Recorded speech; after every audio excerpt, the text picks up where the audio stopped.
Assalamualaikum warahmatullahi wabarakatuh. Alhamdulillah, kita bersyukur kepada Allah Azza wa Jalla. Wassalatu wassalamu ala Rasulillah. Salat dan salam semoga tercurahkan untuk utusan Allah, Nabi kita Muhammad alaihi salatu wassalam, untuk keluarga beliau, untuk istri beliau, untuk putra-putri beliau, dan untuk seluruh sahabat Nabi. Semoga Allah meridhoin kita bersama mereka. Amma ba'd, subhanallah, kita ini benar-benar nuntut ilmu dengan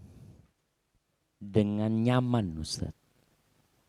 Kalau anak ingat, ada salah seorang alim ulama yang dia mengatakan bultud dama marratain fi talabi hadzal hadis. Dia mengatakan, aku pernah kencing darah 2 kali dalam menuntut urusan ini. Hadzal sya'n, kata dia. Marratan bi Makkah wa marratan bi Baghdad. Dia mengatakan, sekali aku kencing darah di Mekah, yang kedua kencing darah di Baghdad. Karena dia bukan termasuk yang punya duit, dia mengatakan, kuntu ahmilu kutubi ala dhahri. Dia pindah-pindah itu bukunya dibawa di punggungnya dan dia berjalan kaki tanpa alas kaki. Dari beratnya menuntut ilmu. Tapi subhanallah, memang jamaah, dikatakan man kanat bidayatuhu muhriqatan kanat nihayatuhu musyriqah. Barang siapa yang awal menuntut ilmunya itu terbakar, ya, penuh dengan perjuangan, insya Allah akhirnya atau masa depannya akan berseri-seri. Ana mengingatkan ini karena anak-anak kita sekarang yang sekolah di pesantren banyak merasakan kenyamanan yang lebih. Yang mungkin dulu kita waktu masuk pesantren, ya Allah, ya, nyuci sendiri, ya. Bahkan selama 6 tahun di pesantren itu anak nggak pernah pakai baju setrikaan, Ustaz. Nggak pernah istriko. Nggak ada laundry. Sekarang kan di mana-mana laundry, masya Allah, makannya enak. Dan kita tiap hari makan sate, Ustaz. Nah, sayur tempe, sayur telur, sayur terong, sayur terus, masya Allah. Tapi alhamdulillah sehat, ya, Pak. Cuma memang waktu dulu anak pesantren itu kurus-kurus. Kalau sekarang ini gede-gede, ya, Pak. Anak masya Allah gitu loh. Ya Allah, mudah-mudahan kita ini diampuni dosanya sama Allah Azza wa Jal. Dan semoga Allah berikan anak-anak yang soleh dan soleha. Tapi bukan berarti untuk menuntut ilmu itu harus susah, jemaah, ya. Enggak. Cuma bagaimana kita mengkondisikan anak-anak kita agar mereka siap untuk berjuang. Nantinya tatkala menjadi ustadz. Ada sebuah pesantren anak datang khusus akhwat. Masya Allah, gedungnya bagus. Tingkat 4, Ustaz. Pakai lift. Ruangan kamarnya pakai AC. Kelasnya pakai AC. Anak ngomong, ini ya apa kalau suaminya tidak kuat beli AC? Iya, artinya ini bahaya gitu, nggak bisa menemani nanti ustadz-ustadz yang mungkin ya mafifulus gitu, Ustaz. Nanti ngeliat nggak pakai AC, kayaknya mungkin kita cukup di sini saja gitu. Nah, jadi memang mungkin kita perlu memikirkan, ya. Jadi para orang tua yang punya anak di pesantren biasanya ada yang namanya kumpulan wali santri itu bisa memberikan masukan kepada pesantren itu. Jangan kita menuntut supaya pesantrennya itu enak buat anak kita. Jangan pernah berpikir kalau fasilitasnya mewah, semuanya mudah, anak jadi pinter. Enggak jaminan gitu. Makanya kalau dikatakan anak-anak biar fokus belajar, enggak perlu nyuci. Nyuci itu belajar. Jadi jangan dianggap menyuci pakaian, ya, jemur pakaian. Dianggap itu ngurangin waktu belajar, itu belajar. Belajar untuk hidup. Kadang-kadang kita berpikir belajar itu cuma ngafal, cuma datang kajian, enggak. Nyuci itu pun belajar. Apalagi kalau yang santriwati, Bagaimana dia bisa nyuci pakai tangan, bukan pakai mesin cuci. Bagaimana dia bisa masak, seharusnya jadwal di dapur itu ya bergantian gitu. Santriwati itu ditemenin sama chefnya, ya terus berganti. Jadi mereka itu terus belajar supaya jadi keluarga sakinah, mawaddah dan rahmah. Baik, selain itu kita lanjutkan kajian kita tentang doa. Syekh Mustafa Al-Adawi menyebutkan tentang pembahasan muqaddimat wa anwa minat tawassulat baina yaday du'a. Kita pernah dengar namanya tawassulan. Jadi sebelum doa itu tawassul dhisik. Jangan langsungan doanya. Betul. Jadi ada pendahuluan. Ada muqaddimat yang perlu dilakukan seorang hamba yang punya keperluan sama Allah Azza wa Jalla. Cuma tawassul itu ada yang syar'i, ada yang bid'i.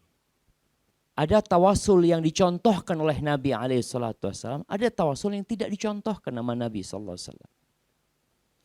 Tawassul yang dianjurkan itu adalah tawassul dengan nama-nama Allah Azza wa Jalla. Yang kedua, tawassul dengan amal soleh. Yang ketiga, tawassul dengan doa orang soleh yang masih hidup. Dengan doa orang soleh yang masih hidup. Seperti anak ngomong sama orang tuanya, ayah, aku besok mau ujian ayah, dungakno ya. Jadi dia minta didoakan sama orang tuanya. Atau dia ketemu seorang ustadz besok anak, Allah mau daftar kuliah. Doakan mudah-mudahan diterima. Ini tawassul dengan doa orang soleh yang masih hidup. Taib, adapun perinciannya. Syekh Mustafa mengatakan di antara muqaddimah yang penting adalah memuji Allah, mengagungkannya, dan terus bersyukur atas nikmat yang Allah berikan serta bersolawat kepada Nabi SAW sebelum doa. Karena diriwayatkan oleh Imam Nasa'i bahwa Nabi SAW mendengar seorang berdoa. Dia berdoa tanpa memuji Allah dan mengagungkannya. Dan juga enggak solawat sama Nabi SAW. Faqala Rasulullah sallallahu alaihi wasallam ajila hadza. Orang ini terburu-buru doanya. Tergesa-gesa. Selesai orang itu berdoa sama Nabi dipanggil.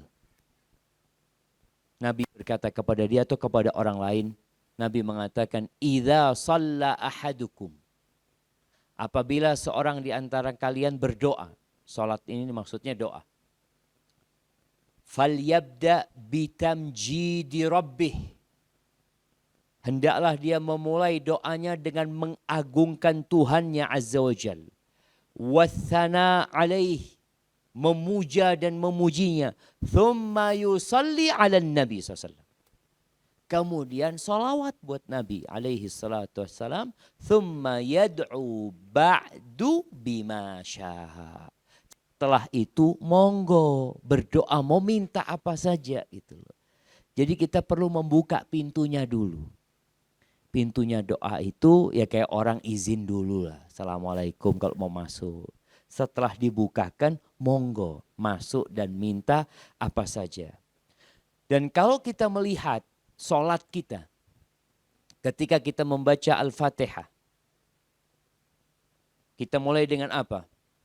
Setelah bismillahirrahmanirrahim kita mengatakan alhamdulillahi rabbil alamin arrahmanir rahim maliki yaumiddin. Ini semuanya pujian dan pujaan bagi Allah Azza wa Jalla. Dan Allah itu mendengar ketika hamba membaca dan Allah menjawab bacaan hambanya. Kemudian ketika mengatakan iyyaka na'budu wa iyyaka nasta'in hadza baini wa baina 'abdi wa li 'abdi ma sa'al. Hanya kepadamu kami beribadah dan hanya kepadamu kami meminta pertolongan.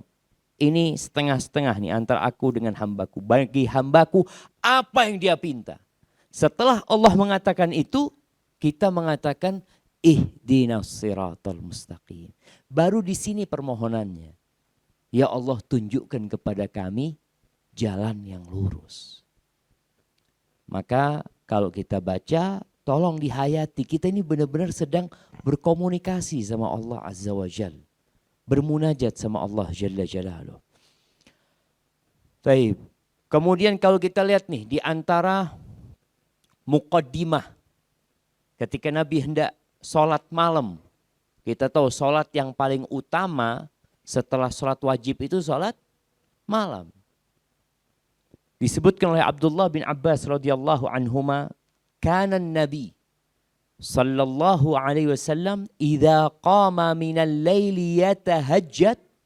Nabi kalau bangun malam salat tahajud, beliau memulai salatnya itu yang disebut dengan istiftah ini, membuka salatnya dengan mengatakan Allahumma lakal hamdu anta nurus samawati wal ardi wa man fihinna wa lakal hamdu anta qayyimus samawati wal ardi wa man fihinna wa lakal hamdu antal haq wa wa'dukal haq wa qawluka haq wa liqa'uka haq wal jannatu haq wan naru haq was sa'atu haq. Bayangkan, beliau memuji Allah Azza wa Jalla. Engkaulah pencipta langit dan bumi ini. Engkau yang ngurusi semuanya ya Allah, dan semua yang di dalamnya. Itu semua engkau yang ngurusinya. Engkau adalah kebenaran, keberadaanmu. Engkau hanya engkau yang pantas untuk disembah. Janjimu itu benar, ucapanmu itu benar, perjumpaan denganmu itu benar, surga itu benar adanya, neraka itu benar adanya, kiamat pasti akan terjadi. Wan nabiyuna haq wa Muhammadun haq, Allahumma laka aslamtu. Setelah memuji itu, lalu beliau mengatakan, ya Allah, hanya kepadamu aku menyerahkan diriku. Wa alaika tawakkaltu. Kepadamu aku bertawakal. Wa bika amantu. Wa ilaika anabtu. Wa bika khasamtu. Wa ilaika hakamtu. Setelah beliau memuji Allah, lalu menceritakan tentang kondisinya. Setelah itu baru beliau berdoa mengatakan, faghfirli. Ampuni aku ya Allah. Kalau dilihat permintaan dengan pujiannya itu lebih banyak pujiannya. Kita kadangkala ya pujiannya sekedarnya. Mokso, ana mau minta sama Allah, silahkan. Tapi pakai muqaddimah yang baik. Nabi meminta faghfirli ma qaddamtu wa ma akhartu wa ma asrartu wa ma a'lantu wa antal muqaddimu wa antal muakhiru la ilaha illa anta. Minta ampunan dengan muqaddimah yang panjang jemaah. Kemudian kalau kita lihat Nabi SAW ketika ruku dan sujud. Di antara bacaan ruku dan sujud itu apa? Subhanakallahumma wa bihamdika Allahumma gfirli. Selain membaca subhana rabbiyal azim ya. Ketika ruku, subhana rabbiyal a'la ketika sujud. Nabi di akhir hayatnya setelah turun surat An-Nasr itu, beliau lebih sering membaca Subhanakallahumma wa bihamdika. Apa artinya? Maha suci engkau dan segala puji bagimu ya Allah. Allahumma gfirli. Setelah memuji Allah, baru mengatakan Allahumma gfirli. Kemudian di antara doa Nabi ketika sholat malam ya, beliau subhanallah jamaah, ini ceritanya Aisyah radhiyallahu taala anha, Nabi membuka salat malamnya dengan mengatakan Allahumma ya Allah Rabba Jibril wa Mikail wa Israfil, Tuhannya Jibril, Tuhannya Mikail, Tuhannya Israfil, Fatiras samawati wal ard, pencipta langit-langit dan bumi, Alimal ghaibi wasyahadah, yang mengetahui dengan yang gaib dan yang nyata. Anta tahkumu baina ibadika fima kanu fihi yakhtalifun. Engkau ya Allah yang memutuskan perselisihan yang terjadi di antara hamba-hambamu. Ihdini lima khtulifa fihi minal haq. Subhanallah, ini doa jemaah, kita sering bingung ya, menghadapi perselisihan. Nabi minta petunjuk sama Allah supaya dikasih tahu mana yang benar gitu loh. Fulan mengatakan boleh, fulan mengatakan nggak boleh Ustaz. Minta sama Allah. Ini Nabi mengatakan, ihdini, berikan petunjuk kepada aku ya Allah, lima khtulifa fihi minal haq. Terhadap apa yang diperselisihkan dari kebenaran oleh mereka itu, biiznik, dengan izinmu ya Allah. Innaka tahdi man tasha'u ila siratim mustaqim. Kemudian memuji Allah lagi mengatakan, sesungguhnya hanya engkau ya Allah yang memberikan petunjuk kepada jalan yang lurus. Subhanallah jamaah, seperti itu adab kita berdoa. Tolong dikasih muqaddimah. Enggak harus bahasa Arab, enggak harus. Kalau kita bisa hafal bahasa Arabnya silahkan. Tapi Ustadz ana kok sulit Ustadz, ya sudah tua ini dan itu. Silahkan engkau puji Allah, ya Allah engkau lah pencipta langit dan bumi ini ya Allah. Engkau lah ya Allah yang memberikan makanan kepada ikan-ikan di lautan ya Allah. Engkau lah yang menerbitkan mentari dan menenggelamkannya ya Allah. Puji Allah. Engkau yang mengetahui dengan yang gaib, dengan yang nyata ya Allah. Aku nih ya Allah perlu bantuanmu ya Allah. Minta sama Allah Azza wa Jalla. Kemudian ketika doa istikharah, coba apa yang diminta oleh hamba? Sebelum minta, dia akan mengatakan Allahumma inni astakhiruka bi'ilmik wa astaqdiruka biqudratik fa innaka taqdir wa la aqdir. Ya engkau maha mampu, ya Allah aku enggak mampu. Wa ta'lam wa la a'lam, engkau yang maha mengetahui, aku enggak tahu apa-apa ya Allah. Wa anta 'allamul ghuyub, dan engkau lah yang maha mengetahui dengan yang gaib. Baru minta gitu. Sebenarnya kita itu kalau menghafal doa-doa Nabi SAW, selesai sudah. Karena hampir selalu di situ ada muqaddimahnya, ada khotimahnya. Jadi orang kalau ceramah itu tahu-tahu langsung ceramah, nggak ada muqaddimah, nggak ada penutup, nggak enak gitu loh. Kemudian tawassul dengan asma'ullah al-husna.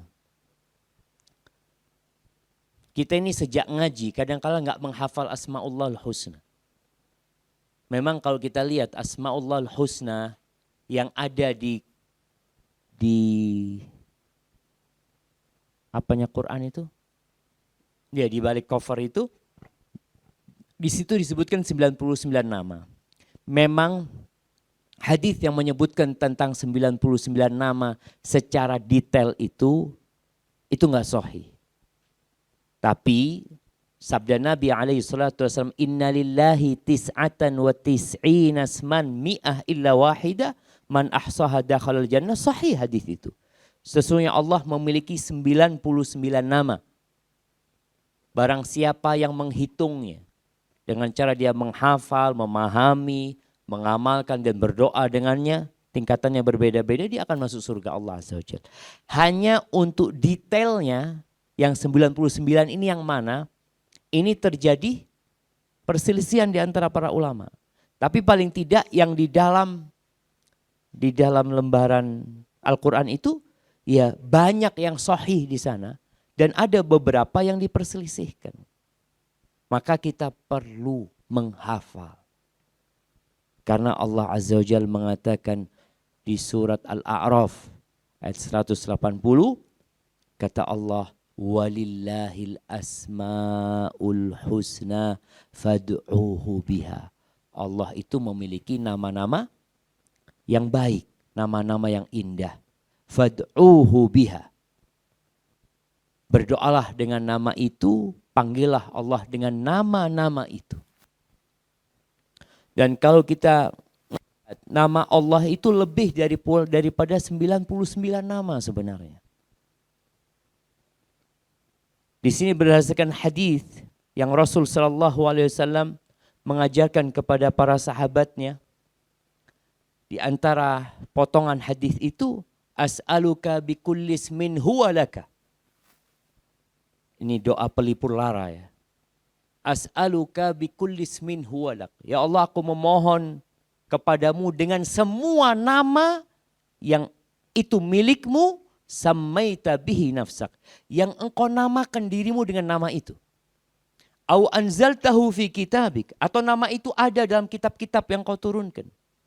Au 'allamtahu ahadan min khalqik, atau engkau ajarkan kepada salah satu dari hambamu. Aw ista'tharta bihi fi ilmil ghaibi 'indak. Atau nama itu hanya engkau yang tahu.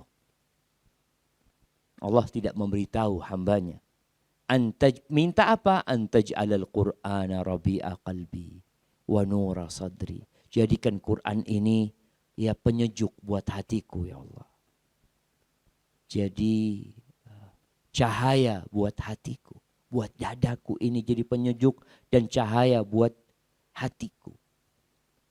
Beliau sebelum minta menyebutkan tentang bagaimana nama-nama Allah, memohon dengan nama-nama Allah ini.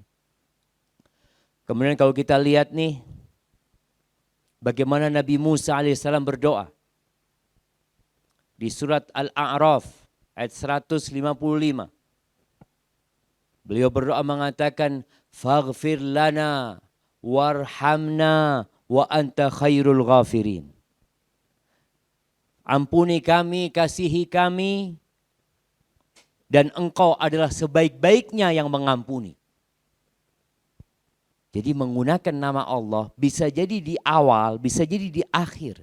Kita bertawasul memohon ampunan Allah dengan menyebutkan nama Allah Azza wa Jalla. Kemudian Nabi Isa alaihissalam ketika beliau minta kepada Allah hidangan dari langit. Surat Al-Maidah itu. Di ayat 114, apa kata Nabi Isa? Rabbana. Dia panggil nama Allah dulu dengan Rabbana. Jadi kalau kita lihat kebanyakan doa para nabi dalam Al-Quran itu pakai apa? Rabbana, Robbi. Karena memang kebutuhan seorang hamba itu dengan memandang kepada kekuasaan Allah, kemampuannya, dia pencipta, dia pemilik, dia yang maha kuasa atas segala sesuatu. Maka mengatakan Rabbana, wahai Rabb kami, anzil alaina ma'idatan minas sama. Turunkan atas kami hidangan dari langit. Takunu lana idan li awwalina wa akhirina.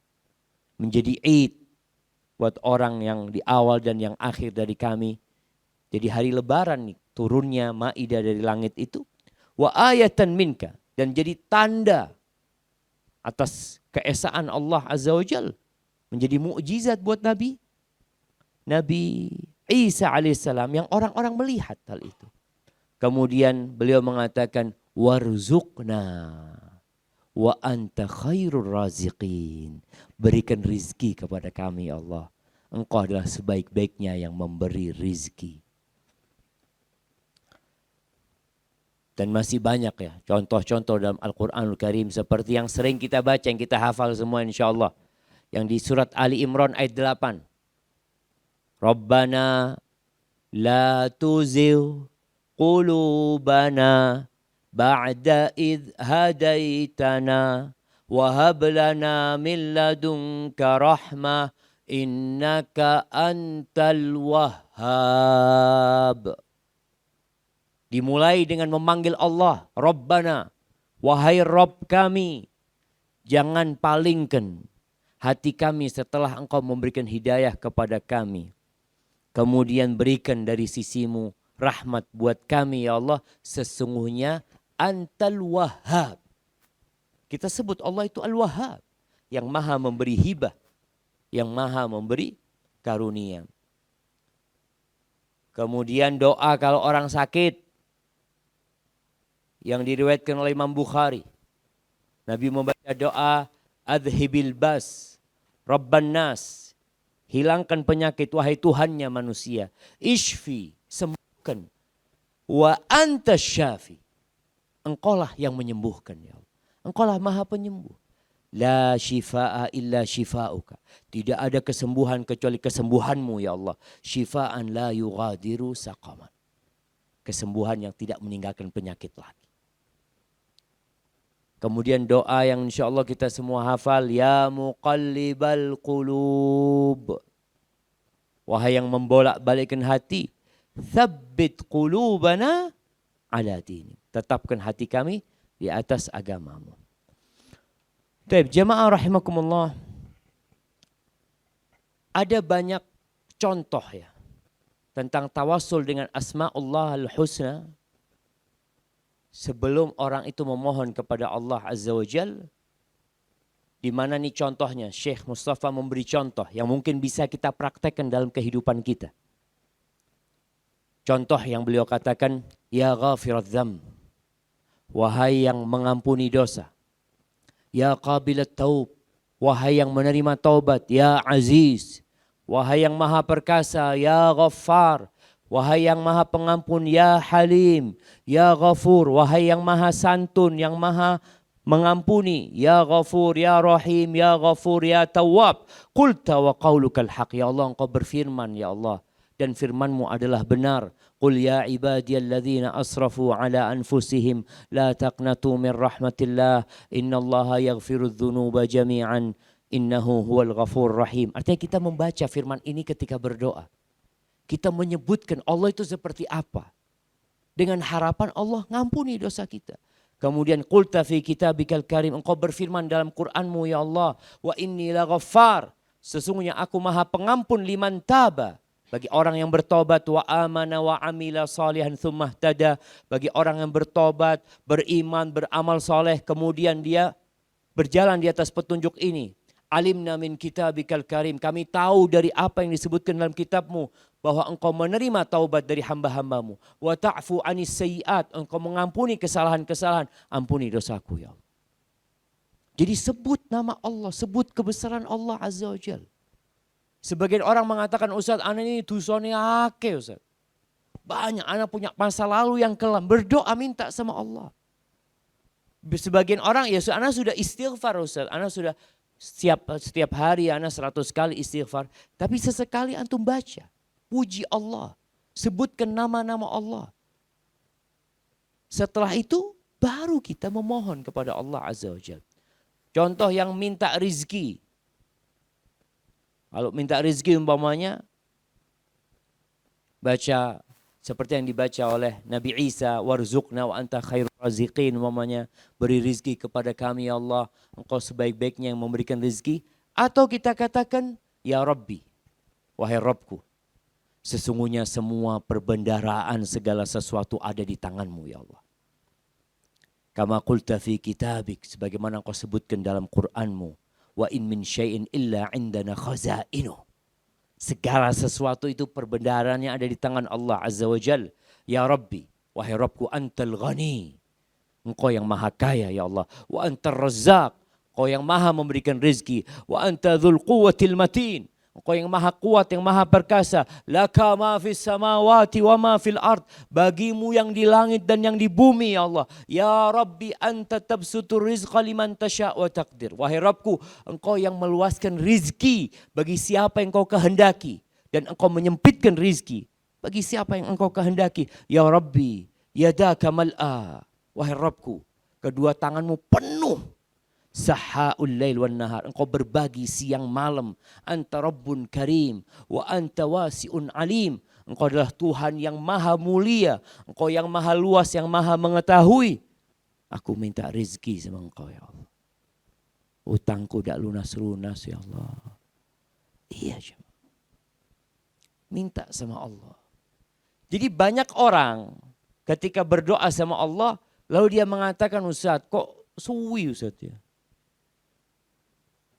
Nah, kadang-kadang seperti itu. Engkau adabnya kurang. Malah dia akhirnya berangkat ke tempat-tempat pesugihan. Ada yang ke gunung mana? Gunung Kawi. Ada yang ke Alas Purwo. Ada yang kemana.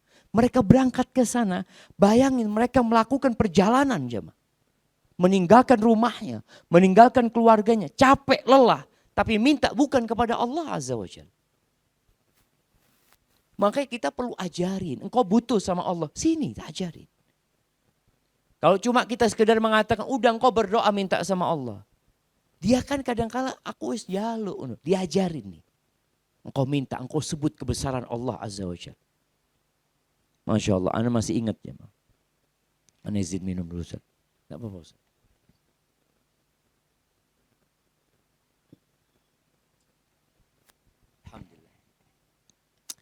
Ketika Ana daftar S2 di Madinah. Zamannya kita Ustaz nggak kayak sekarang. S2 di Madinah itu kakak-kakak kelas kita itu nggak ada yang diterima. Karena belum dibuka. Saingannya kalau kita tahu mungkin Ustadz Badrus Salam, Ustadz Maududi itu kakak kelas senior kita. Mungkin bertanya kenapa mereka kok nggak lanjut S2. Memang banyak waktu itu nggak dibuka S2. Jumlah dosen pembimbingnya sedikit gitu loh. Sehingga mereka nggak bisa buka kelas. Di masa ana dibuka. Waktu dibuka itu ya saingannya banyak sekali karena baru dibuka. Entah berapa ratus yang daftar, yang diterima di fakultas dakwah itu cuma 6 orang. Ana ngomong cuma 6 orang ya Allah. Jadi persentase diterimanya itu berat sekali. Akhirnya suatu malam itu selesai ujian, ana itu naik ke loteng yang di asrama. 5 lantai, 4 lantai kalau nggak salah. Di lantai 5-nya ana naik, ana ngomong ya Allah, Engkau ngasih kepada penduduk Medina, ana ngeliat ya. Bagaimana kota Medina terang benderang, orang-orang kaya raya di mana mobil-mobil. Ya Allah Engkau yang ngasih semuanya itu kepada mereka ya Allah. Aku minta supaya terima S2 ya Allah. Ana masih ingat, ana minta sama Allah Azza wa Jalla. Artinya bukan karena kepandaian, kecerdasan, lah banyak yang lebih pintar. Banyak yang lebih cerdas. Tapi benar-benar memang Allah yang kasih jemaah. Subhanallah. Maka kita pun seperti itu, silakan antum kalau punya perlu. Antum minta Allah dengan memuji Allah, menyebutkan kebesaran Allah Jalla Jalaluh. Baru setelah itu minta. Kemudian Syekh Mustafa Al-Adawi menyebutkan tawassul dengan karunia Allah. Dengan apa yang pernah Allah berikan kepada kita. Kan Allah sudah ngasih kita banyak jemaah. Jadi jangan jadi orang yang lupa dengan kebaikan Allah. Seakan-akan Allah itu gak pernah ngasih sama kita. Ada seorang yang berkata, Ustaz, ana ini udah berdoa Ustaz. Taib, ana tanya. Antum udah berdoa. Berapa banyak doa antum yang Allah kasih. Dan berapa banyak yang antum tidak pernah pinta Allah kasih. Kita gak minta dikasih. Kita minta kaki kita sehat. Karena kan gak pernah minta kita jemaah. Kita gak pernah minta supaya kita gak tabrakan. Tapi Allah selamatkan kita berulang kali. Itu karunia Allah Azza wa Jalla. Kita bisa makan enak gak sakit. Sebagian orang makan muntah-muntah jemaah. Kita gak pernah minta. Maka tolong ketika berdoa juga beliau menyebutkan ingat dengan kebaikan yang sudah pernah Allah berikan kepada kita. Dan karunia yang gak pernah berhenti yang Allah berikan kepada kita. Makanya Nabi Zakaria ketika beliau berdoa, beliau berdoa minta anak puluhan tahun. Tapi apa kata beliau? Walam akun bidu'aika rabbi syaqiyya. Aku gak pernah merasa sengsara menderita dengan berdoa kepadamu. Para ulama menyebutkan, Nabi Zakaria seakan-akan menyebutkan, sudah banyak doa-doa kau kabulkan ya Allah. Jangan kufur sama nikmat Allah Azza wa Jalla. Karena ada orang yang kata Nabi SAW, yustajabu lil abdi malam yasta'jil. Allah akan kabulkan doa hamba selama dia gak tergesa-gesa. Akhirnya sahabat tanya, kaif yasta'jil? Gimana orang itu tergesa-gesa berdoa? Dia mengatakan, qad da'autu wa qad da'autu falam ara yustajab. Aku sudah berdoa, aku sudah mohon. Aku lihat kok kayaknya gak dikabulkan sama Allah Azza wa Jalla. Ini orang kufur sama nikmat Allah. Karena ada sebagian kita itu sampai titik jenuh berdoa. Maka jangan lupa yang sudah Allah berikan kepada kita banyak. Itu kita sebutkan ketika berdoa. Maka Nabi Zakaria, beliau menyebutkan bahwa beliau gak pernah menderita. Syekh Mustafa mengatakan ini, na'am, seakan-akan, atau ini ucapan Ibnu Qayyim rahimahullah. Seakan Nabi Zakaria ketika mengatakan aku tidak pernah sengsara menderita dengan berdoa kepadamu. Seakan-akan beliau mengatakan ya Rabbi ya daimal ata. Wahai Rabbku yang selalu memberi. Ya man takarramta alayya walam tarudda da'awati. Wahai yang terus berbuat baik kepadaku dan tidak menolak doa-doaku. Walam taj'alni min qablu mahruman. Engkau tidak pernah menjadikan aku sebelumnya orang yang terlarang dari kenikmatan yang kau berikan. Walam taj'alni min qablu syaqiyan birraddi wal hirman. Enggak pernah ditolak sebelumnya ya Allah sama engkau ya Allah. Istajabta da'wati. Engkau sudah kabulkan doa-doaku ya Allah. Aku minta lagi ya Allah. Gitu jemaah. Tidak apa-apa kan Ustaz. Jaluk sama Allah Azza wa Jalla. Jadi orang itu kalau tahu ada berdoa, insya Allah selain akan menjadi pahala doa ini. Jadi kadang-kadang antum melihat anak Ustaz setahun Ustaz berdoa Ustaz. Masya Allah, berapa banyak pahala antum. Bukankah doa itu ibadah? Jadi selama setahun antum beribadah kepada Allah dengan berdoa. Coba dikabulkan, berhenti antum beribadah. Dalam bab doa ini, selesai sudah urusannya.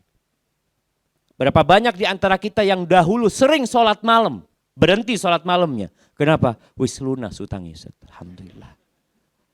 Loh iya. Satu hari lunas sembahyang terus Ustaz. Masya Allah, jam 3 bangun, kenapa ya Allah besok ini ada tagihan yang datang. Jadi doa terus, lunas berhenti. Puasa sunnah juga seperti itu. Supaya kita tahu bahwasanya ditundanya dikabulkan doa itu sebenarnya kemuliaan Allah buat kita. Allah ngasih lagi sama kita. Jadi sampai dalam penundaan Allah itu karunia Allah buat kita jemaah. Makanya jangan tergesa-gesa. Jangan mengatakan aku suwi Ustaz, anaknya 10 tahun gak punya anak Ustaz. Ada yang mengatakan 10 tahun gak punya anak. Wah alhamdulillah antum. 10 tahun gak punya anak. Bayangin dihitung doa antum 10 tahun. Coba antum punya anak 2 tahun setelah menikah gak doa antum. Coba melihat dari kacamata yang lebih indah jemaah. Bahwa sejatinya Allah menciptakan kita untuk mengabdi kepadanya. Kemudian kalau kita lihat doanya malaikat di surat Ghafir ayat 7. Bagaimana dia menyebutkan karunia Allah Azza wa Jalla. Dia mengatakan Rabbana wasi'ta kulla syai'in rahmatan wa ilma. Wahai Rabb kami, Engkau meliputi segala sesuatu. Memberikan rahmat dan ilmumu ada di sana-sana. Di semuanya itu, di segala sesuatu. Lalu dia mengatakan faghfir ya Allah, ampuni ya Allah. Ini malaikat punya adab. Doa sama Allah pakai adab malaikat. Beliau mengatakan faghfir lilladzina tabu wattaba'u sabilak waqihim adzabal jahim.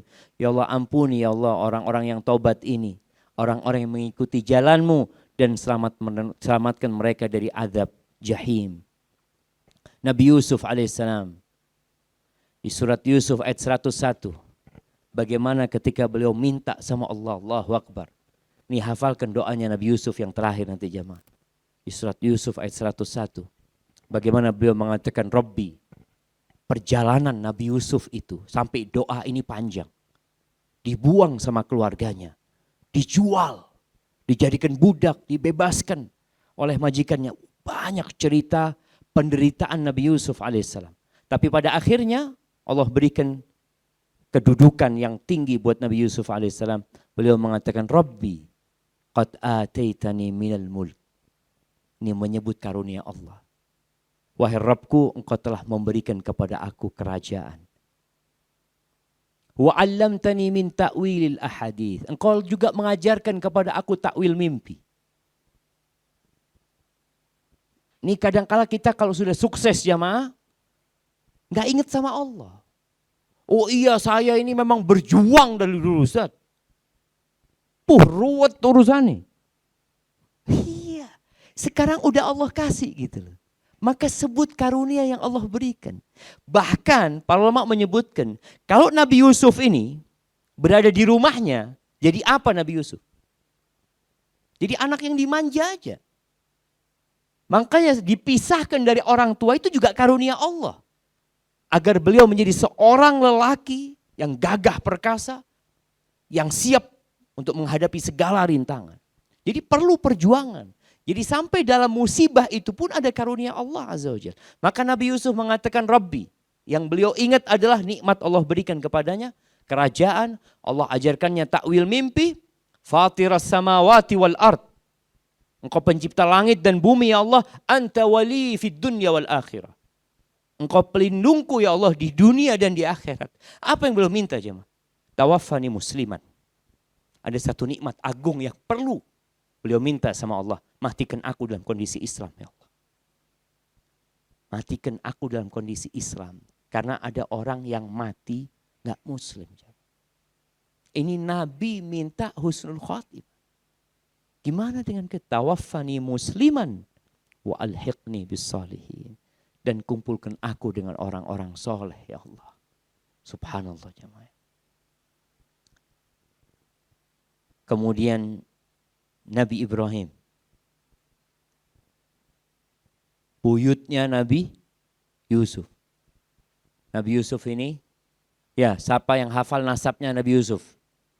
Yang belum jawab. Nasabnya Nabi Yusuf.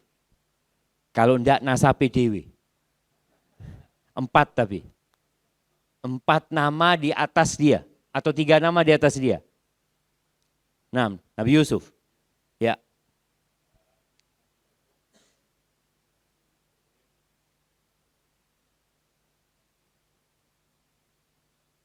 Nabi Sulaiman. Saya tunggu jamaah. Hah? Oh belum kenalan. Gara-gara enggak kenalan tunggu. Iya. Berdiri. Mic-nya mana jamaah? Oh, sampai nabrak.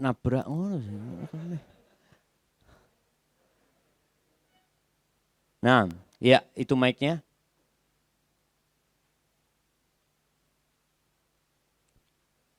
Ya apa dikasih mic nggak bunyi gitu? Iya. Siap, kayaknya yang ini Mustafa. Yang di depan ada 1. Ya. Mustafa ini Mustafa.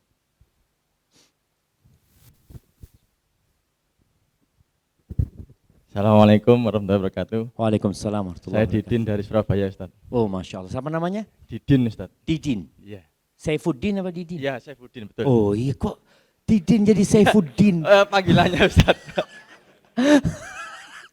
Saifuddin itu artinya pedangnya agama. Iya, Ustaz. Kalau Didin apa artinya? Itu panggilan, Ustaz. Nah, tafadhol. Saifuddin bin siapa? Bin Suwandi, Ustaz. Bin Suwandi bin Ahmad. Bin Ahmad bin? Oh, lupa, Ustaz. Tapi tidak apa-apa, yang penting hafal nasabnya Nabi Yusuf. Iya, Nabi punya ayahnya Nabi Yakub, terus kakeknya Nabi Ishak, buyutnya Nabi Ibrahim. Masya Allah, kasih hadiah. Panitia ini mana yang bagi-bagi hadiah ini hilang ya? Taib, nah ini cerita doanya buyutnya ya, subhanallah ya. Memang kalau dilihat nasab yang mulia itu nasabnya Nabi Yusuf alaihissalam, anaknya Nabi, cucunya Nabi, buyutnya, cicitnya Nabi. Apa doanya Nabi Ibrahim alaihissalam? Di surat Ibrahim ayat 39-41. Alhamdulillah. Beliau mengatakan alhamdulillah. Segala puji bagi Allah. Alladzi wahabali alal kibari Ismail wa Ishaq.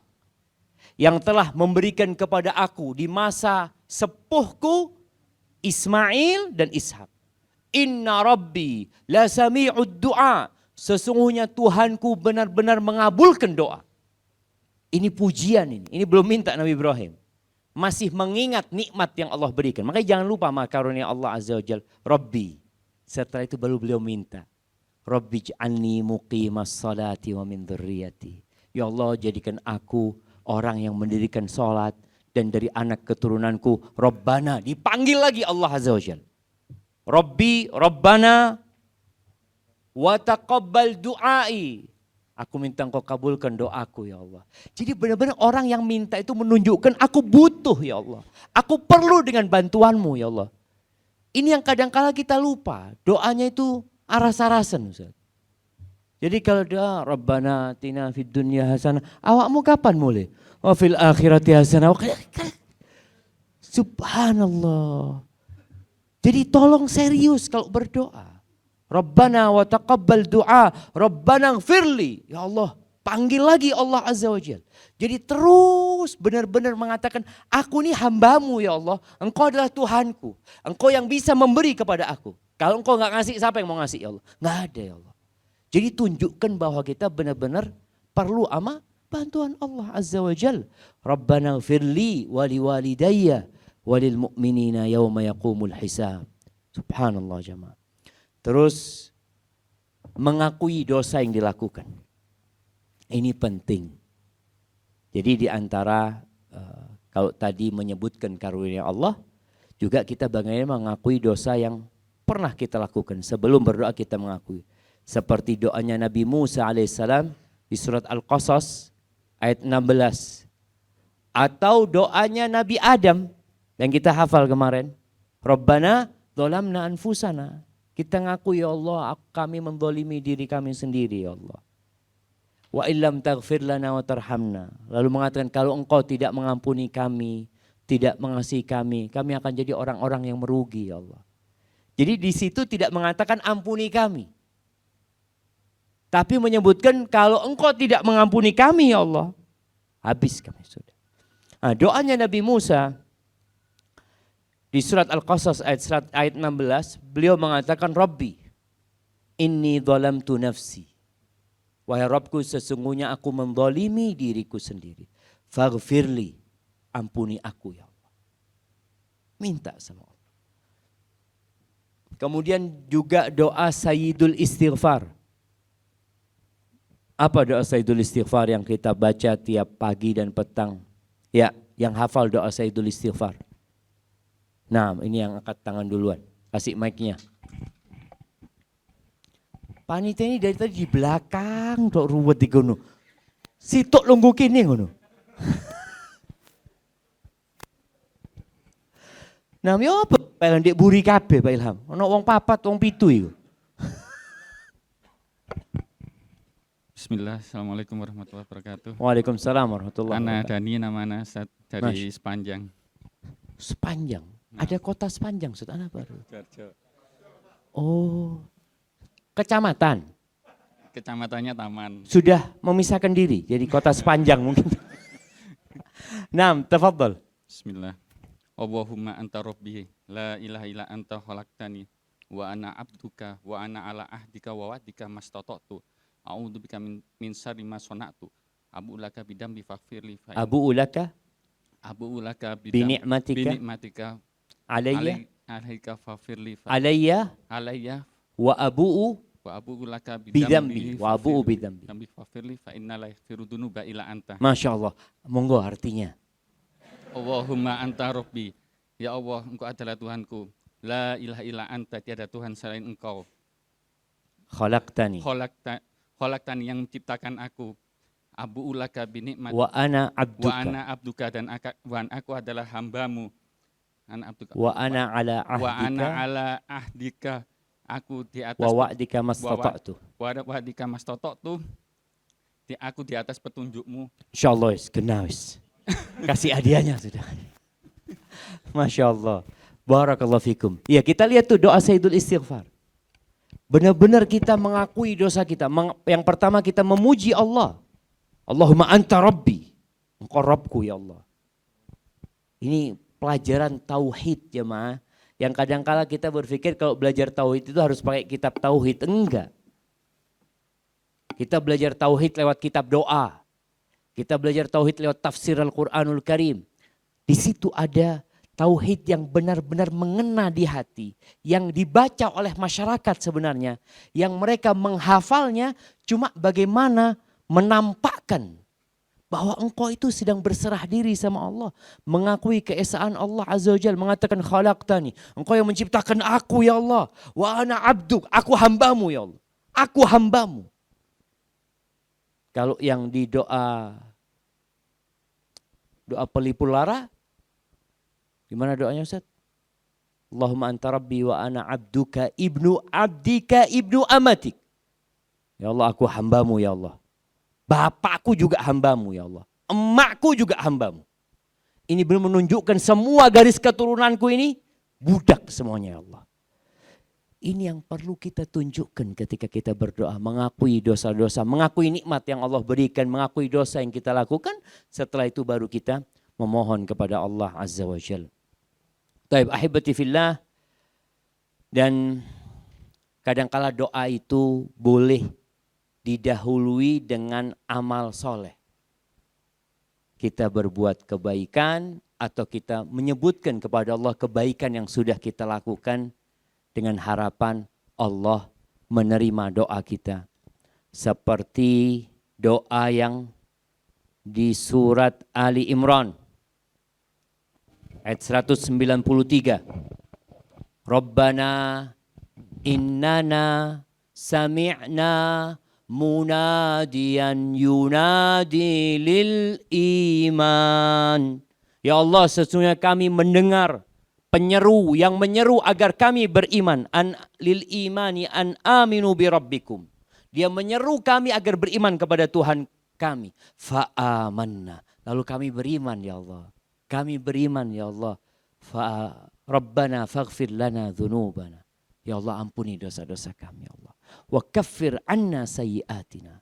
Hapuskan kesalahan-kesalahan kami. Wa tawaffana ma'al abrar. Ini juga minta husnul khatimah. Jadi minta husnul khatimah itu nggak harus doa Allahumma inni as'aluka husnul khatimah. Nggak harus dengan doa itu. Di akhir sini doanya mereka apa? Wa tawaffana ma'al abrar. Matikan kami bersama orang-orang baik ya Allah. Ini memohon kepada Allah dengan amal soleh. Kemudian cerita Nabi tentang 3 orang yang di dalam gua. Yang tertutup guanya. Kemudian setiap orang berdoa dengan amal soleh mereka. Itu diperkenankan. Dan kita lihat juga Nabi Ibrahim alaihissalam. Bagaimana beliau membangun Ka'bah. Setelah membangun Ka'bah beliau mengatakan Rabbana taqabbal minna. Dalam kondisi mereka sedang mengangkat batu-batu Ka'bah itu. Mereka mengatakan Rabbana taqabbal minna. Terimaan dari kami ya Allah. Innaka antas sami'ul alim. Kemudian Rabi'ah, seorang sahabat Nabi yang bernama Rabi'ah bin Ka'ab al-Aslami. Dia ini orang yang melayani Nabi SAW. Masih bocah dia. Bukan orang yang sudah dewasa. Dia masih bocah kecil. Dia seringkali melayani Nabi SAW. Pernah satu malam, kata Rabi'ah, kuntu abitu ma'a Rasulullah SAW. Aku pernah bermalam bersama Nabi SAW. Kemudian aku membawakan buat beliau air wudhu beliau dan untuk hajat beliau. Lalu karena beliau melihat Rabi'ah ini begitu gesitnya ya melayani Nabi SAW. Nabi ingin memberikan mukafaah kepada dia. Ingin memberikan balasan kepada Rabi'ah. Lalu Nabi mengatakan kepada Rabi'ah, sal, minta engkau Rabi'ah. Silakan kau minta. Faqultu as'aluka murafaqataka fil jannah. Aku minta menemanimu di surga ya Rasulullah. Allahu Akbar jamaah. Tidak minta rumah yang mewah. Wala minta awet muda. Wala minta umur panjang. Dia mengatakan aku minta dapat menemanimu di surga. Kata Nabi SAW, mungkin yang lainnya. Kata Rabi'ah, huwa dzak. Cuma itu, mau minta apa lagi ya Rasulullah? Aku memikirkan dunia ini akan hilang gitu loh. Sedangkan kita akan meninggalkan dunia ini, maka aku minta itu. Apa kata Nabi SAW? Fa'a'inni ala nafsika bikathratis sujud. Kalau gitu bantu aku nih. Atas dirimu dengan engkau memperbanyak sujud gitu loh. Memperbanyak sholat. Artinya dengan ibadah itu harapannya doanya dikabulkan sama Allah sehingga Rabi'ah dapat menemani Rasulullah sallallahu alaihi wasallam. Baik, ana rasa kita masuk ke sesi tanya jawab Ustaz. Barakallahu fikum. Jazakallahu khairan kepada Ustazuna Syafiq Wassalamah atas materi yang telah disampaikan. Sekarang kita menginjak pada sesi tanya jawab. Ada sebagian yang melanjutkan tanya jawab yang tadi Ustadz ya. Nyerempet masalah keluarga nih. Assalamualaikum Ustadz. Saya ingin sedikit bercerita Ustadz. Ini sedikit Ustadz. 3/4 halaman nih. Tafadhal Ustaz. Kenapa Ustadz suami saya jika melihat wanita mengenakan busana seksi, matanya selalu tertuju ke bagian auratnya Ustadz. Itu dari dulu Ustadz, dari semenjak menikah. Saya sebagai seorang istri seperti tidak dihargai bila berada di sampingnya. Padahal suami saya termasuk yang taat ibadahnya. Dan saya sebagai seorang istri sudah berusaha menjalani kewajiban saya melayani suami dengan baik. Mohon pencerahannya Ustadz. Wassalam. Masya Allah. Angkat tangan suaminya. Saya dikasih hadiah gitu loh Zat. Ya apa Zat? Nah, jadi sepertinya suaminya Mbak itu ya nggak jauh berbeda dengan suami yang lain gitu loh. Karena sejatinya Allah telah mengatakan Jalla Jalaluh zuyyina linnas hubbus syahawat minan nisa. Sudah ditanamkan, dicintakan kepada jiwa manusia itu syahwat kepada wanita. Oleh karena itu kenapa laki-laki diperintahkan untuk menundukkan pandangan. Dan Nabi SAW mengatakan pandangan itu adalah sahmun min sihami iblis masmuma. Adalah anak panah iblis yang beracun. Orang yang melepas pandangannya kepada yang haram, maka dia akan kehilangan banyak nikmat bersama istrinya. Karena sebagian nikmat itu sudah pergi di tempat yang haram. Dan para jamaah kita harus tahu bahwasanya setan itu mengindahkan yang buruk buat kita. Memburukkan yang indah. Kadangkala delok bojone tonggo metu, Masya Allah, Ayu nih. Padahal tonggonya ngelihat istrinya dia sama juga. Jadi ini gara-gara tidak menundukkan pandangan. Jadi secantik apapun orang yang belum dimiliki, bismillah, Masya Allah. Ini bukan termasuk suaminya, bukan ya? Kok sampai jatuh-jatuh? Tegang ya? Masya Allah. Masya Allah. Makanya ada istilah rumput tetangga lebih hijau daripada rumput sendiri. Itu setan. Walaupun rumput tetangga itu wis mati. Jadi sudah tidak disiram berapa lama. Itu masih kelihatannya hijau. Sebenarnya ulama menyebutkan bahwasanya seorang itu melihat sesuatu yang belum dimilikinya tidak dalam wujud aslinya. Ini sering Anda sampaikan. Sesuatu yang belum kita miliki, kita melihatnya tidak dalam wujud aslinya. Jadi ada emosional yang menyebabkan sesuatu itu jadi begitu indahnya. Contoh orang yang ngelihat motor Harley. Lagi di lampu merah, ketemu Harley. Wong, wong, wong. Waduh, kapan duwe kayak gini ya? Masya Allah. Diliatin terus sampai menghilang dari pandangan mata jemaah. Nanti ketemu lagi, Allahu Akbar. Dia pada lampu merah sudah mau apa? Mau hijau, dia pancet tintain jano ini disik yang jalan. Karena dia ingin ngelihat. Ketika dia beli, dia akan melihat dalam wujud aslinya. Mungkin sebulan tiap hari dimandiin jemaah. Oleh saulan kena udan ini di Jarno. Kenapa? Karena sudah dia milikin. Begitu pula istrinya. Sebelum nikah sama istrinya, ya Allah. Di dalam kamar, anak mau nikah, Masya Allah. Ayu nih dia, Masya Allah. Setelah ada di sampingnya, kok koyok gini. Jadi itu, kok sebelumnya itu dia hayalkan begitu indahnya ya. Masya Allah. Pakai baju calon istrinya itu indah. Setelah menikah, di rumahnya wis pakaiannya ngawur dia, pakai yang sopan gitu loh. Jadi istrinya disuruh pakai baju yang sopan. Jadi ini syaitan. Makanya kita disuruh menundukkan pandangan kita. Bagaimana sekarang punya suami yang kayak gitu? Kira-kira diapakno jamaah? Nah, diapakan jamaah? Nikah lagi. Dia mau nikah 4. Dia mau nikah 4 tetap ngelihat perempuan lain. Iki koye lain. Betul jemaah. Jadi masalahnya itu bukan karena istrinya satu. Masalahnya itu karena dia gak bertakwa kepada Allah Azza wa Jal. Subhanallah, antum lihat bagaimana Nabi Ibrahim alaihissalam sabarnya dengan istrinya yang satu. Sampai bertahun-tahun.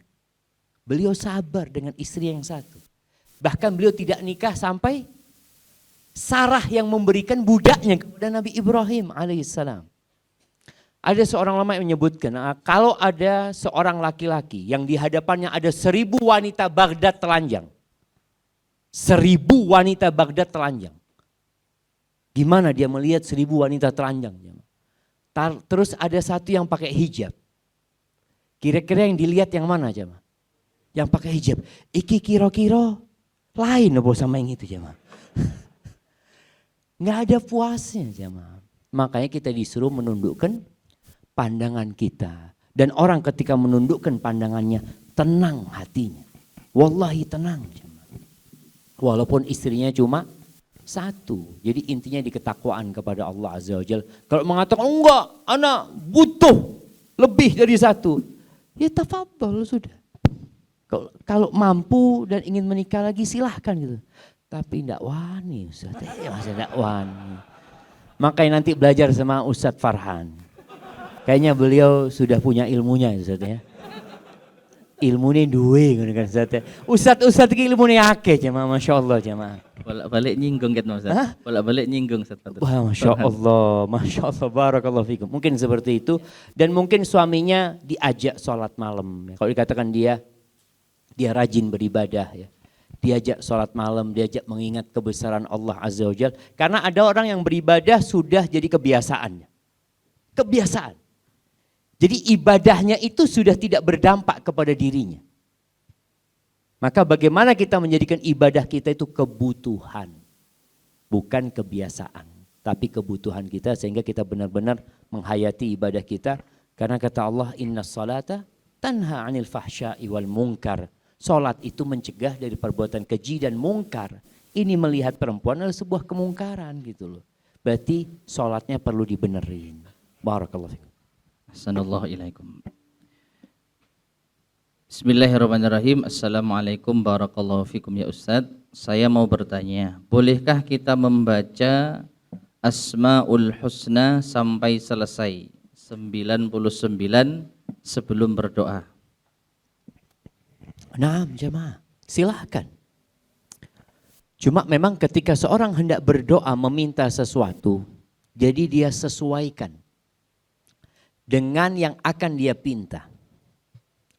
Kalau dia hendak meminta agar orang yang mendolimin dia itu dihukum sama Allah, kurang tepat kalau kita membaca Ar-Rahman Ar-Rahim. Antum ya Rahman, ya Rahim, ya Ghafur, ya Afu. Ya Allah yang maha pengasih, yang maha penyayang, yang maha pengampun, yang maha pemaaf. Tolong orang ini dihukum ya Allah. Ya apa sih? Kok panggil? Nggak nyambung gitu loh jamaah. Minta orang ini dihukum tapi antum mengatakan ya afu. Kita boleh berdoa minta supaya orang yang mendolimin kita dikasih hukuman. Tapi yang sesuai gitu loh.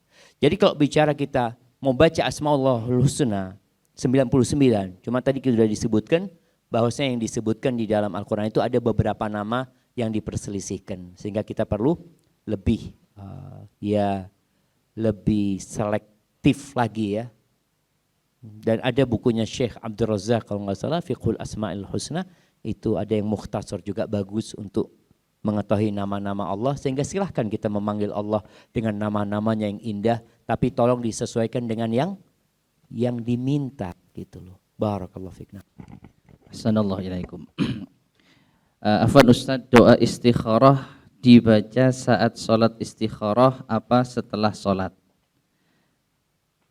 Kemudian bolehkah doa istikharah itu boleh tidak dibaca setiap saat?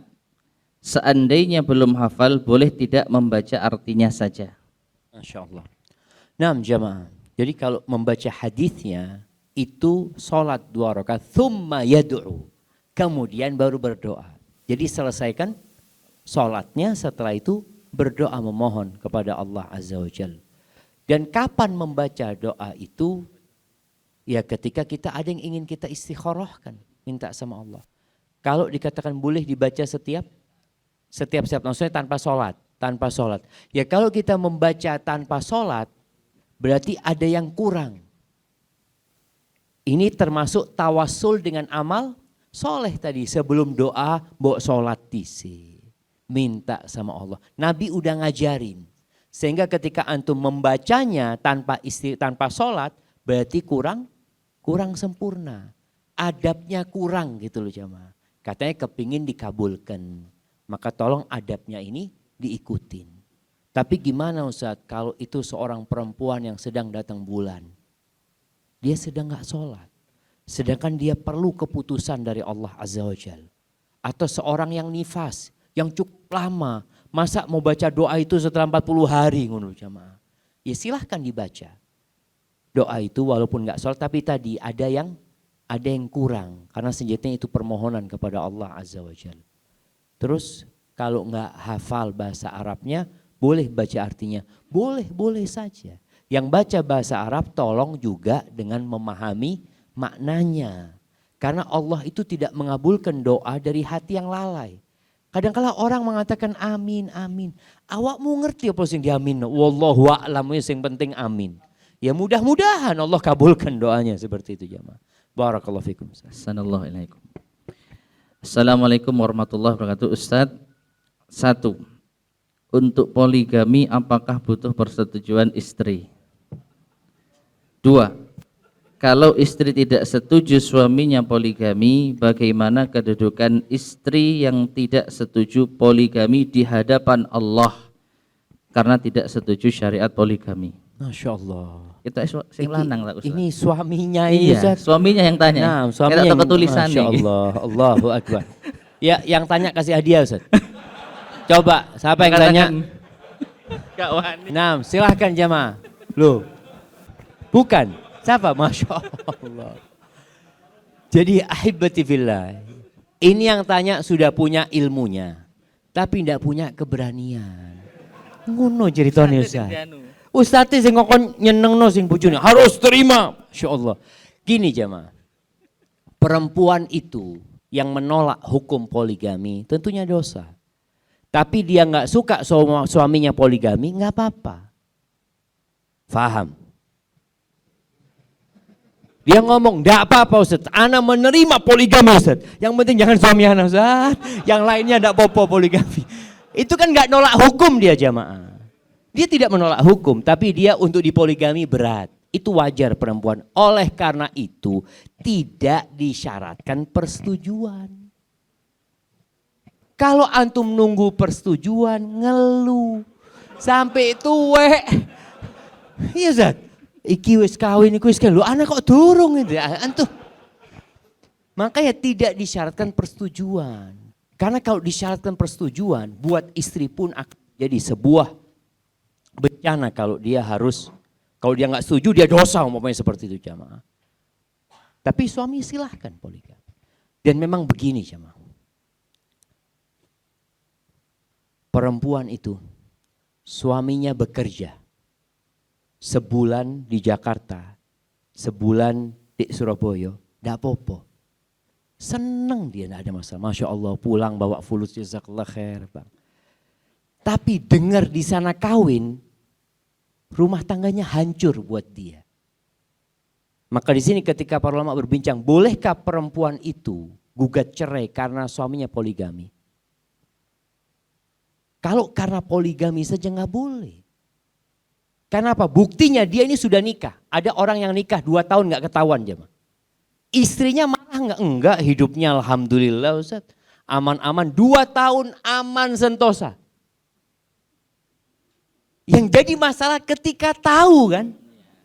Iya, jadi masalahnya itu bukan suaminya ini telah berbagi cinta, berbagi harta. Nggak ada masalah buat dia. Karena buktinya 2 tahun dia rela. Karena enggak tahu. Masalahnya itu kan, pengetahuan ini jadi ujian buat itu perempuan. Ada yang suaminya merantau jemaah. 2 tahun di Arab Saudi. Enggak pernah marah istrinya, enggak apa-apa fatul. Yang penting fulusnya dikirim, Masya Allah. Kirim fulus terus. Ada yang 10 tahun jemaah. Merantau Saudi. Sama sekali istri enggak bermasalah. Menandakan bahwasanya rumah tangganya itu nggak ada masalah. Walaupun dia nikah di sana. Tapi yang jadi masalah ketika tahu. Terus ya apa ini Ustaz? Ceritanya Ustaz. Masalahnya kan ketika dia tahu dia tidak menerima. Kayaknya cukup di sini Ustaz. Lanjut Ustaz. Assalamualaikum ilaikum. Ustaz, bolehkah mendoakan suami yang akan berangkat kerja atau anak berangkat ke pondok sebagaimana doa Nabi Nuh alaihi salam? Rabbi anzilni munzala mubaraka wa anta khairul munzilin. Naam. Ya kalau doa itu buat anak nggak tepat. Karena Rabbi anzilni itu buat aku. Jadi kalau orangnya yang berdoa silahkan. Jadi lebih baik doa itu diajarkan kepada anaknya, kepada istri. Kalau kita mau mendoakan maka doanya Rabbi anzilhu. Ya Allah berikan dia, buat dia. Makanya pentingnya kita memahami makna doa. Sehingga kalau kita anak dari iso bahasa Arab Ustaz, ya sudah bahasa Indonesianya nggak apa-apa. Tapi ingat kalau anzilni itu untuk aku sendiri. Kalau anzilhu itu untuk orang tersebut. Barakallahu fikum. Assalamualaikum ilaikum. Tambah mana? Ustadz, kalau ada yang mau hajatan, mau nikah, mau ujian, maka dia ke makam ayah atau leluhur. Walaupun tidak terucap doa, apakah ini diperbolehkan? Apakah termasuk tawassul pada orang yang meninggal? Subhanallah, barakallahu fikum. Kalau punya hajatan, mau nikah, mau sekolah, ingat sama kuburan. Ya. Padahal kita ziarah kubur itu untuk ingat dengan akhirat, ingat dengan mati. Jadi tempatnya itu yang kurang tepat ya. Ke kuburan itu ingat, ya Allah, mati aku. Sudah ada urusan sekolah tidak diterima. Yang penting aku mlebu surga. Seharusnya orang ke kuburan itu mengingat kematian. Tapi sekarang kita melihat banyak ziarah kubur itu menjadi sarana untuk mencari dunia. Jadi kadangkala ada kelompok yuk berangkat ziarah kubur. Supaya apa? Supaya rezekinya lancar. Supaya anak-anaknya diterima di sebuah sekolah. Maka sepertinya ini bukan tawasul yang disyariatkan. Ziarah kubur itu nggak harus nunggu punya hajat. Tapi ziarah kubur disyariatkan untuk mengingat kematian, untuk mengingat akhirat, untuk melembutkan hati kita. Maka kalau dikatakan punya hajat baru ziarah kubur, apa tujuannya? Yang mana ziarah kubur disyariatkan bukan untuk itu. Maka ini hal yang kurang tepat sehingga kalau punya hajat tadi perbanyak sholatnya, perbanyak sodakohnya, perbanyak puasanya, bertawassul dengan amal soleh. Walaupun kalau dilihat tadi dia itu nggak berdoa, nggak minta sama yang mati. Tapi dalam perasaan dia seakan-akan dengan dia ziarah kubur doanya dikabulkan. Itu kan ada di diri mereka. Bahkan ada orang-orang yang kalau mau jadi pejabat, mau jadi apa, ziarah kubur. Loh ziarah kubur supaya apa? Supaya ingat mati nggak apa-apa. Mendoakan yang mati silahkan. Tapi kalau dikatakan saya minta restu sama yang mati, kok iso? Minta restu sama yang mati supaya dia diperkenankan. Minta restu itu sama Rabbul Alamin. Ini orang yang meninggal dunia butuh sama doa kita. Bukan kita butuh sama doa dia. Bukankah tatkala orang itu meninggal dunia, kita yang memandikan, kita yang mengkafani, kita yang gotong, kita yang gali kuburannya.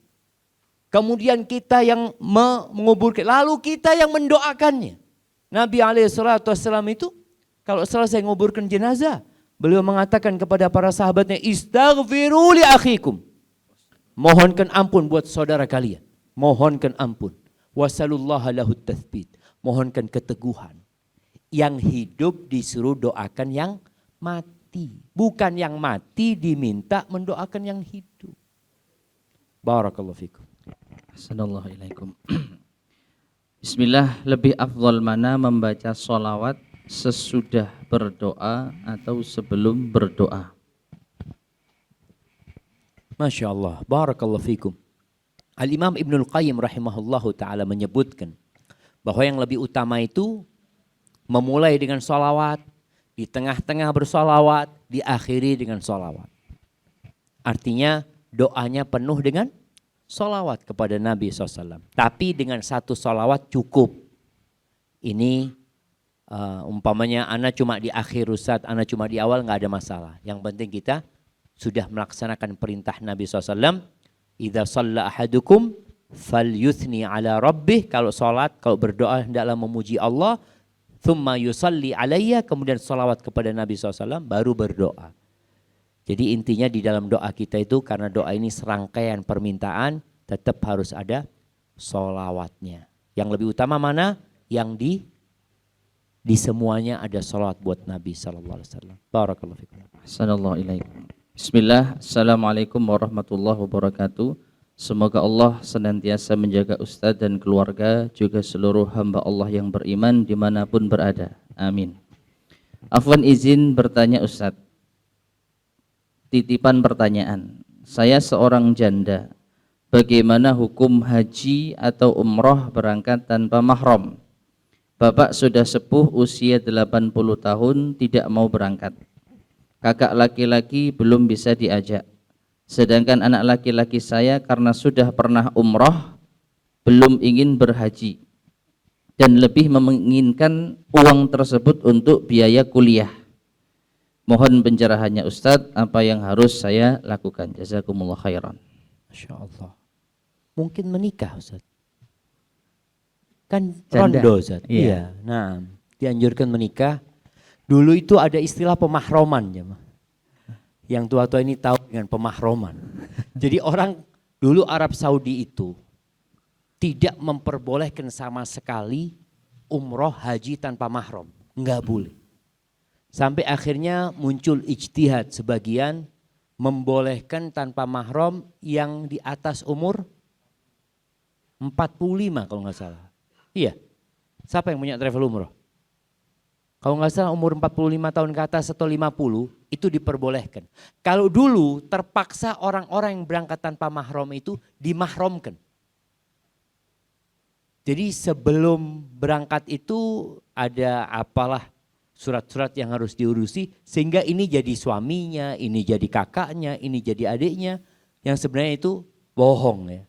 Itu bohong. Maka lebih baik kalau dikatakan umroh tanpa mahram ini memang ada khilaf di antara para ulama, haji juga tanpa mahram. Sebagian ulama membolehkan seperti dalam madhab Syafi'i kalau orang itu haji yang wajib. Jadi kalau nggak salah di madhab Hambali Ustaz, yang mensyaratkan mahram itu syarat wajib. Jadi kalau nggak ada mahram jadi nggak wajib. Tapi di madhab yang lain, kalau nggak salah di madhab Syafi'i mereka mengatakan kalau dia mampu dan dia ada rifqa ma'muna, ada perempuan-perempuan yang aman ya, yang dapat menjaga dia, maka silahkan berangkat. Tapi yang lebih aman nunggu sampai ada mahramnya. Kalau dikatakan anaknya tidak mau berangkat, ya didaftarkan anaknya nanti berangkat sama ibunya. Bicara untuk biaya kuliah, insya Allah ada yang lainnya untuk biaya kuliah. Mungkin seperti itu yang lebih utama. Karena ibadah haji ini perjuangan jamaah. Umroh mungkin gak seberapa Ustaz, tapi kalau haji ya Allah ya, harus lempar jumroh nantinya. Dia perlu pendamping. Dan Islam ketika mensyariatkan adanya mahram ini bukan untuk mengekang wanita, bukan. Untuk menghormatin wanita. Melindungi wanita seperti itu. Wallahu a'lam bishawab. Assalamualaikum ilaikum. Maaf Ustadz, mohon ada pencerahan dari Ustadz. Ulama mempunyai kedudukan yang terhormat karena kapasitas keilmuannya. Yang kami tanyakan, syarat-syarat apa yang harus terpenuhi sehingga pantas disebut seorang ulama? Kalau seseorang ingin meraih gelar S1 harus lulus skripsi, S2 tesisnya, S3 disertasinya. Kalau ingin jadi seorang ulama, syarat-syarat apa yang harus dipenuhi? Masya Allah. Iya jamaah. Kalau kita lihat, kita ini di sebuah masa yang Abdullah bin Mas'ud itu pernah mengatakan, antum fi zamanin kathirun fuqaha'uhu qalilun khutaba'uhu. Ini ucapan Abdullah bin Mas'ud kepada para tabi'in. Kalian sekarang ini berada di masa yang banyak ulamanya, sedikit oratornya, penceramahnya sedikit. Dan akan datang satu masa nanti, qalilun fuqaha'uhu, kathirun khutaba'uhu. Akan datang satu masa, ulamanya sedikit, oratornya banyak, penceramahnya banyak. Sekarang kalau mau jadi khotib Jumat itu apa syaratnya? Tidak ada. Diundang, pokoknya diundang Ustaz ya. Iya betul Ustaz, diundang Ustaz. Jangan tahu-tahu naik mimbarnya orang itu Ustaz ya. Syaratnya itu diundang. Tidak diundang tidak boleh.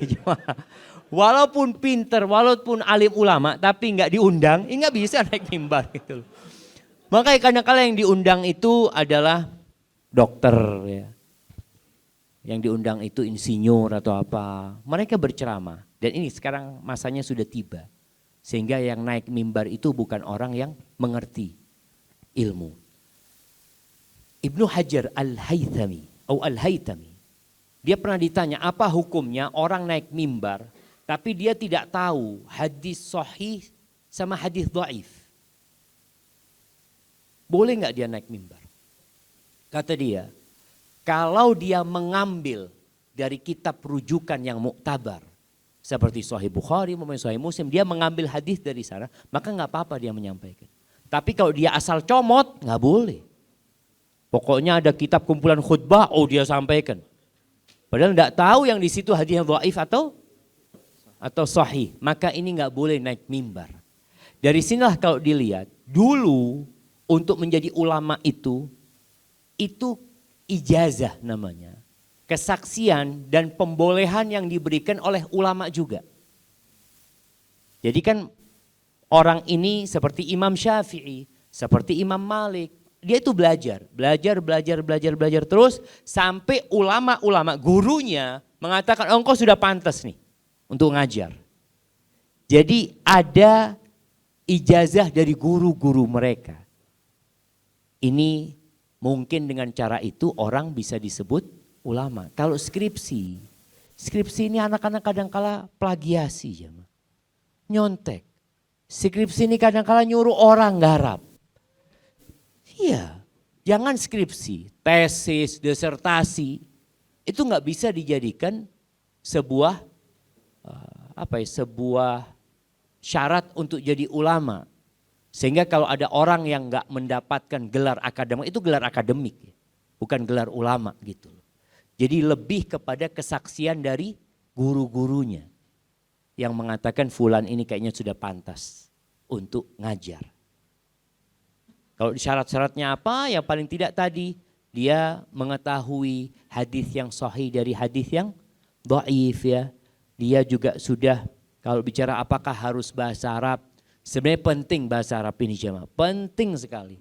Ana ini sekarang mengajar beberapa buku terjemahan. Ada Sirah Nabawiyah, kemudian ada kitab Tauhid, Al-Aqidah. Itu kadangkala penerjemahnya salah menerjemahkan. Sehingga anak perbaiki, anak baca bahasa Arabnya sama baca bahasa Indonesianya gitu loh. Karena banyak penerjemah juga, penerjemah yang cari fulus, ya. Maksudnya dia bekerja, dia menerjemahkan. Kalau orang yang amanah dia akan hati-hati. Tapi kalau orang yang gak amanah, yang penting selesai sudah. Diberikan kepada penerbit, dicetak gitu loh. Seringkali ada banyak kesalahan yang harus diperbaiki. Atau kadang-kala penerjemahnya itu lupa menerjemahkan satu alinea. Kelupaan gitu loh. Sehingga orang yang baca terjemahan, itu kadang-kala kok gak nyambung ya apa. Anak pernah dulu jualan buku terjemahan waktu jadi mahasiswa.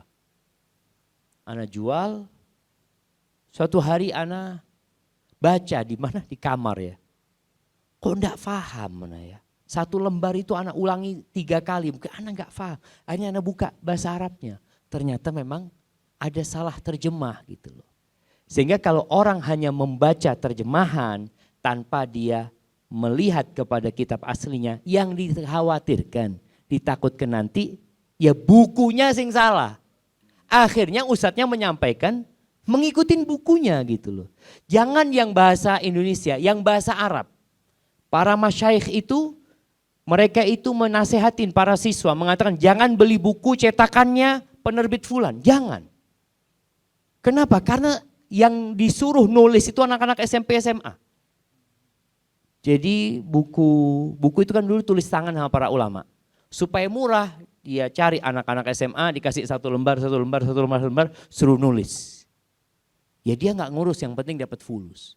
Sehingga yang bahasa Arab pun kadangkala terjadi kesalahan. Maka ya untuk menjadi ulama paling tidak kita juga punya modal bahasa Arab, karena itu kuncinya ilmu. Seperti itu. Barakallahu fikum. Assalamualaikum. Ustadz, saya ingin menanyakan tentang permasalahan seseorang. Di pengadilan agama, syarat istri mengajukan gugat cerai ada 6. 1. Suami zina, mabuk, judi. 2. Suami meninggalkan istri 2 tahun. 3. Suami mendapat hukuman penjara. 4. Suami penganiayaan. 5. Suami cacat. 6. Perselisihan terus menerus. Nah, istri mengajukan gugat salah satunya dengan poin nomor 6. Tapi ternyata suami menyangkal melakukan yang poin 6. Apakah ini berarti istri melakukan nusyush? Selain itu, istri ini pernah mendengar bahwa dulu ada sahabiyat yang makin hari makin benci pada suami. Apakah boleh mengajukan gugatan? Apakah termasuk nusyush bila istri menggugat karena mempermasalahkan penghasilan suami dan karena suka main game? Apa nasihat terbaik untuk keluarga ini, Ustadz? Masya Allah. Iya jamaah. Ada kesalahan-kesalahan suami yang masih bisa diperbaiki. Tapi ada kesalahan yang sudah berusaha diperbaiki, nggak bisa Ustaz. Istri dituntut sabar untuk menghadapi suaminya. Tapi di sisi yang lainnya, kalau memang istri sudah nggak kuat sama suaminya, seperti ceritanya Jamilah, istrinya Thabit ibn Syammas, Thabit ibn Qais bin Syammas ya. Ketika dia menggugat cerai suaminya, dia datang kepada Nabi SAW. Dia mengatakan, Mali wali Thabit ya Rasulullah. Aku tuh tidak mencela urusan Thabit ini dalam urusan agamanya, dalam urusan akhlaknya. Tapi aku takut kufur setelah Islam. Diperbolehkan khulu itu, gugat cerai itu adalah tatkala takut tidak bisa melaksanakan tugasnya dengan baik. Tidak bisa menjalankan hukum-hukum Allah. Fa in khiftum alla yuqima hududallah fala junaha alaihima fima iftadat bih. Kata Allah, kalau kalian takut keduanya ini tidak bisa menegakkan hukum-hukum Allah. Jadi sang istri mungkin udah benci sama suaminya, nggak suka dia sama suaminya. Sehingga dia melayani suaminya tidak sepenuh hati. Ini dosa gitu. Jadi nusyusnya nanti membuat istri tambah banyak dosanya. Daripada dia, Ustaz, daripada anak nggak melayani dia, Ustaz, dengan baik, maka cerita istrinya Thabit itu seperti itu sebenarnya. Sehingga kalau dikatakan poin yang ada di mana? Di 6 poin itu nggak disebutkan suaminya nggak sholat umpamanya, nggak disebutkan di sana umpamanya. Jadi intinya kalau dikatakan apakah istri boleh gugat cerai dengan alasan apa tadi Ustaz? Perselisihan. Perselisihan. Padahal ya. suaminya menyangkal. Oke, suaminya menyangkal kalau suka berselisih. Kemudian yang kedua, suaminya suka main game. Dan istri kalau dikatakan dia tidak mau melayani suaminya dengan kondisi seperti itu, maka bercerai lebih baik. Karena akhirnya nanti istri dapat dosa nusyus gara-gara tidak mau melayani suaminya.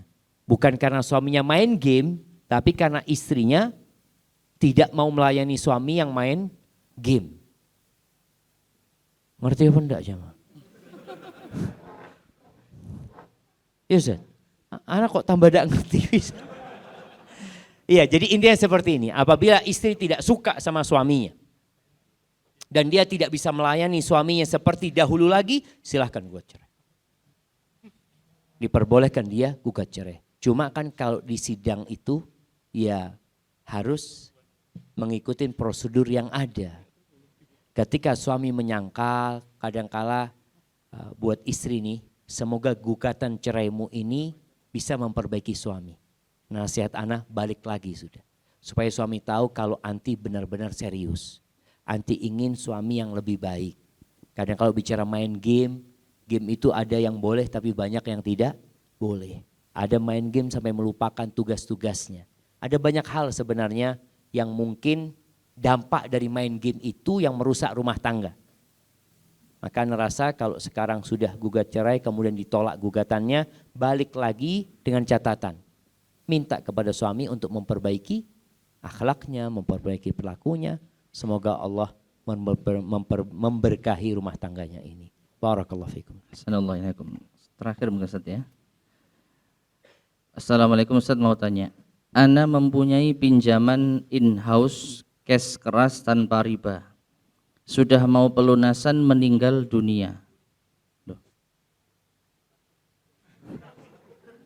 Ana punya pinjaman sudah mau lunas meninggal dunia. Kok bisa tanya? Saya apa itu deh. Bagaimana hukumnya? Sementara jaminan bisa menutup sisa hutang bahkan lebih dari kekurangan hutang. Dia mungkin sekarang mau mati, Ustaz. Dia takut mati ninggal no hutang gitu sebenarnya. Oh, mungkin gitu ya. Iya, seperti itu. Ya jemaah, ini mungkin berkaitan dengan orang yang meninggal dunia dan dia membawa hutang, itu nggak diampuni dosa-dosanya. Kemudian dahulu Nabi tidak mau mensolatin orang yang punya hutang. Tapi setelah itu Nabi mensolatin karena Nabi yang menjamin. Orang-orang yang punya hutang itu Nabi yang menjaminnya. Tapi kalau dikatakan tadi dia punya jaminan. Sehingga utangnya insya Allah lunas kan Ustaz? Bahkan lebih. Memang dalam Islam itu ketika orang meninggal dunia nggak boleh bagi waris sampai wasiat dan hutangnya ditunaikan. Jadi insya Allah aman. Tinggal sekarang bagaimana ahli warisnya. Dia menjalankan tugas itu atau tidak. Kalau ahli warisnya ternyata nggak bayarin hutang, maka yang dosa nanti ahli warisnya. Karena sejatinya dia punya uang yang cukup untuk melunasi utangnya tersebut. Mungkin seperti itu. Wallahu a'lam. Jazakallah. Yuk. Aman Ustaz, aman Ustaz. Ini Ustaz ada yang mau ribut kayaknya nih Ustaz. Tafadhal Ustaz. Jazakallah khairan Ustazuna atas materi yang telah disampaikan dan jawaban-jawaban yang insyaallah memberikan nasihat banyak pada kita semua. Semoga kita diberikan keberkahan dan segala keselamatan dari apa yang telah disampaikan oleh Ustazuna Syafiq Basalamah hafizahullah taala.